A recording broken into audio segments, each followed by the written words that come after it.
नमस्कार सभी को।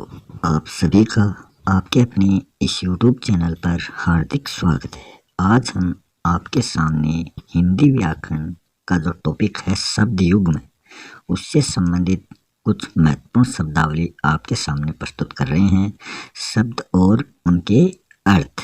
तो शुरू करते हैं आज का टॉपिक। अंश। अंश में स अगर दंते आ जाए तब तो वो कंधा हो जाएगा, और अंश में स अगर तालव्य आ जाए तब उसको कहेंगे हिस्सा। तो यहाँ अंश है, दोनों में अंतर आ गया। अचिर का अर्थ होता है नवीन, और अजिर या अंगना का अर्थ होता है आंगन। अजिर या अंगना का अर्थ होता है आंगन, और अंगना होता है जिसके सिर्फ ऊपर अनुस्वार लगता है, उसका अर्थ तो स्त्री है, और अनुनासिक जिसके ऊपर लगता है वो आंगन होता है। फिर है अवधि। अवधि में अगर धी छोटा आ जाए तब तो वो समय को प्रकट करेगा, और अगर अवधि में धी बढ़ा जाए तो वो भाषा को प्रकट करता है।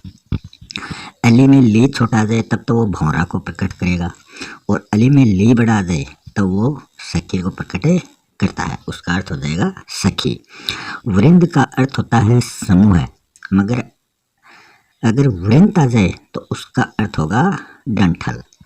जगत का अर्थ होता है जगत में तय हलंत है, अगर जगत का तय हलंत आ जाए तब तो उसका अर्थ होगा कुएं का चबूतरा, और जगत का अर्थ है सुंदर। तरणी में अणी छोटा जाए तब उसका अर्थ होगा सूर्य, और तरणी में अगर अणी बढ़ा जाए तब उसका अर्थ हो जाएगा नाव। प्रथा का अर्थ हो जाएगा कुंती, और प्रथा का अर्थ हो जाएगा रीति। प्रसाद का अर्थ हो जाता है कृपा, और प्रासाद का अर्थ होगा महल। व्रत का अर्थ होगा गोला, और व्रत का अर्थ होगा उपवास। कादम्बरी का अर्थ है शराब, और कादम्बिनी का अर्थ है घटा। भित्ति का अर्थ होता है भय, और भित्ति का अर्थ होता है दीवार। सुरभि का अर्थ होता है गंध, और सुरभि बड़ा भी आ जाए तब होता है गाय। सुधि में धी छोटा आ जाए तब तो याद, और सुधि में धी बढ़ा जाए तब बुद्धिमान। तरंग आ जाए तब लहर, और तरंग को तुरंग बना दिया जाए तब ये घोड़ा का अर्थ प्रकट करता है। जुआ का अर्थ होता है बैलों के कंधे की लकड़ी। बैलों के जो कंधे पर लकड़ी लगाई जाती है उसको जुआ कहा जाता है, और जो बड़ा आ जाए जुआ आ जाए तो उसे द्युत कीड़ा कहा जाता है। निशाचर, जो निशा मतलब रात को भ्रमण करते हैं वो राक्षस कहलाते हैं, और निशाकर चंद्रमा। कुल का अर्थ होता है वंश, और कुल आ जाए तब हो जाएगा उसका अर्थ किनारा। चिर का अर्थ होता है पुराना, और अगर चीर आ जाए तब उसका अर्थ होगा वस्त्र।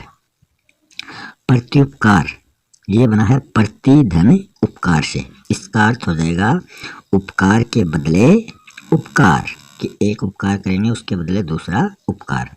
और प्रत्युपकार आ जाए तब हो जाएगा अपकार के बदले अपकार। आदि में दी छोटा जाए तब तो हो जाएगा शुरुआत या प्रारंभ, और आदि में दी बढ़ा जाए तब हो जाएगा वो अभ्यस्त। उत्पल का अर्थ होता है पत्थर, मगर उत्पल आ जाए तब उसका अर्थ हो जाएगा कमल। ग्रह का अर्थ होता है नक्षत्र, अगर ग्रह आ जाए तब उसका अर्थ हो जाएगा घर।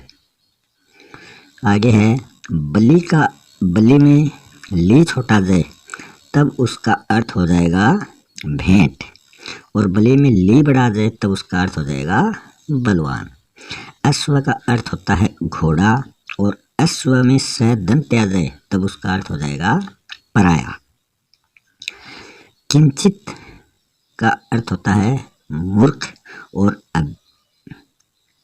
अविज्ञ का अर्थ होता है मूर्ख, यहाँ की गलती से टाइप हो गया। अविज्ञ का अर्थ होता है मूर्ख, और अभिज्ञ का अर्थ होता है जानकार।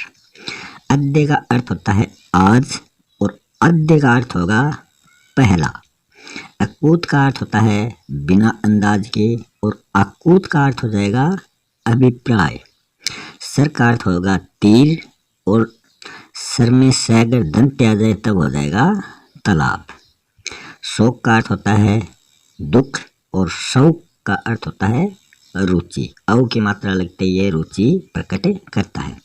संबल का अर्थ होता है तट, और दूसरे संबल का अर्थ होता है सहारा।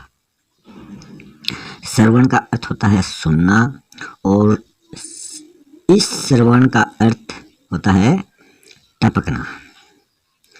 मरीचि में ची छोटा जाए तब तो किरण, और मरीचि में ची बढ़ा जाए तब सूर्य या चांद। प्रेषित का अर्थ हो जाएगा भेजा गया, और प्रोषित का अर्थ हो जाएगा प्रवास करने वाला। चषक का अर्थ हो जाएगा शराब का प्याला, और चषक का अर्थ हो जाएगा हल्की पीड़ा। तोषक का अर्थ होगा संतुष्टि करता, और दूसरा जो तोषक है जिसमें तालव्य आएगा उसका अर्थ हो जाएगा रुई का गद्दा। जानू का अर्थ नू छोटा जाए तब तो घुटना, और जानू में नू बढ़ा जाए तब हो जाएगा जांघ। जाति का ती छोटा जाए तब तो गोत्र, और जाति आ जाए तब हो जाएगा निजी। द्रव्य का अर्थ होता है तरल पदार्थ, और द्रव्य आ जाए उसका अर्थ हो जाएगा धन। थाती में ती बढ़ा जाए तब तो हो जाएगा धरोहर, और थाती में ती छोटा जाए तब उसका अर्थ हो जाएगा स्थिरता। दंश में स दंत आ जाए तब तो हो जाएगा डंक, और दंश में स तालव्य आ जाए तब हो जाएगा चुभन। कल्पना का अर्थ होता है विचार, और कल्पना में लय पूरा आ जाए तब हो जाएगा दुखी। कृति में ती छोटा आते ही रचना का अर्थ प्रकट करता है, और कृति में ती बढ़ा जाएगा कृति तो चतुर का बोध प्रकट करेगा। घोष, घोष में स जो है वो मूर्धन्य आ जाए तब तो गर्जन, और घोष में से अगर दंत आ जाए तब वो बस्ती का अर्थ देता है। कपोत का अर्थ होता है कबूतर, और कपोल का अर्थ होता है गाल। चित्ता का अर्थ होता है सौसैया, मगर चिंता आ जाए तब उसका अर्थ हो जाएगा सोच। कलश का अर्थ घड़ा से तालव्य आ जाए, और कुलिस का अर्थ हो जाएगा हीरा। और का अर्थ आ जाएगा तरफ, और का अर्थ हो जाएगा दूसरा। आहूत का अर्थ होता है यज्ञार्पित, और आहूत का अर्थ होता है बुलाना। आसन का अर्थ होता है बैठने का स्थान, और आसन आ जाए उसका अर्थ होता है निकट। आवरण का अर्थ होता है पर्दा, और आभरण का अर्थ होता है आभूषण। उदर का अर्थ होता है पेट, और उद्दत का अर्थ होता है तैयार। अक्ष का अर्थ होता है धूरी, और अक्षी का अर्थ होता है आँख।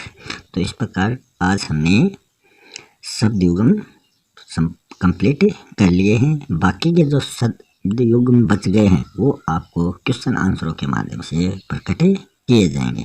तो इसी के साथ मैं आपसे विदा लेता हूँ। धन्यवाद।